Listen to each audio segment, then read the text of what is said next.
Seminar on Biblical Typology, Joshua and the Acts of the Apostles, Part 3. We continue the cycle on biblical typology and the subcycle on the books of Joshua and the Acts of the Apostles. It is interesting to note that almost the entire 7th chapter of the book of Acts is devoted to Stephen's inspired speech. And what do we see in this speech? The entire history of Israel and all the events of the Old Testament, from the days of Abraham, which we have reviewed in this study, have a typological significance for the Messiah and his body, or the new Israel, his church.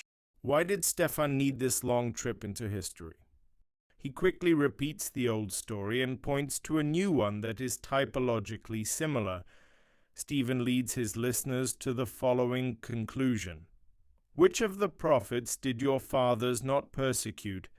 And they killed those who foretold the coming of the Just One, of whom you now have become the betrayers and murderers. Verse 52.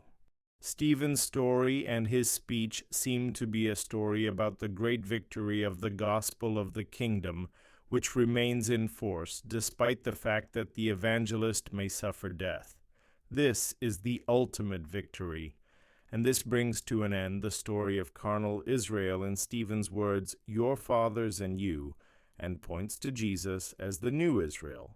Stephen's death marks a new stage in the spread of the gospel. In Acts, the 8th chapter and the 1st verse, we read, Now Saul was consenting to his death. At that time a great persecution arose against the church which was at Jerusalem, and they were all scattered throughout the regions of Judea and Samaria, except the apostles.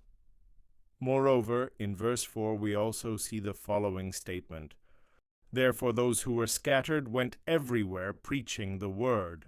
We are witnessing the spread of the gospel outside Jerusalem, together with the scattered disciples.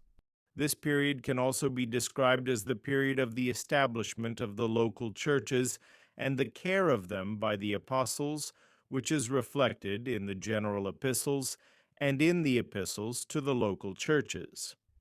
As the historical parallels of the two testaments go further, with the 13th chapter of Joshua, we enter a new period in our progress through the Promised Land, the period of settlement, and then the scattering of tribes in different cities of the conquered lands.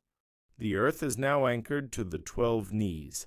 The distribution of the land, as we read in chapters 13 to 19, was followed by caring for the people living on earth through their education, as reflected in the literature of wisdom and the prophets, to watch chapters 20 to 23 of the book of Joshua.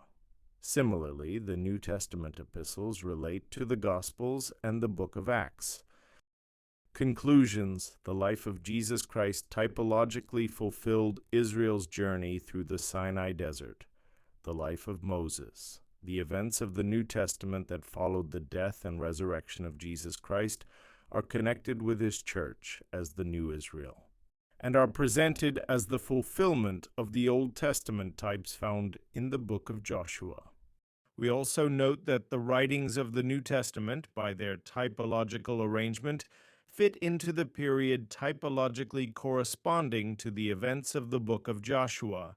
It is interesting to note that in the last chapter of the book of Joshua, we read the words of the Lord, I have given you a land for which you did not labor, and cities which you did not build, and you dwell in them. You eat of the vineyards and olive groves which you did not plant. What about this? The body is the 24th chapter, the 13th verse. It sounds like we are talking about a completed process, but in fact, not all the land was in the hands of the Israelis.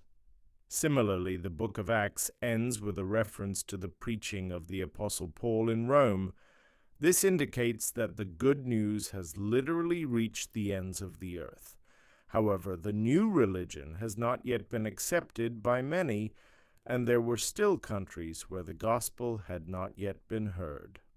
Therefore, in both the book of Joshua and the book of Acts, It is not so much about the completion of the process as about the upcoming implementation. This means that the greatest fulfillment of these kingdom victories is yet to come, right in front of us. It is easy for us today to see in retrospect this typological connection between the events of the Old Testament and the New Testament. That's what the scripture says. When it comes true, you will see and believe. But after all, the greatest bliss belongs to those who have not seen but believe. This is the bliss we seek, the bliss of understanding what is happening and the bliss of evangelizing about it. Understanding what is happening and what else is going to happen is not a mechanical, purely mathematical calculation. Otherwise, the enemies of God's people would take full advantage of this knowledge. But this understanding is the mystery of Scripture, revealed by the same Spirit by whom it was given.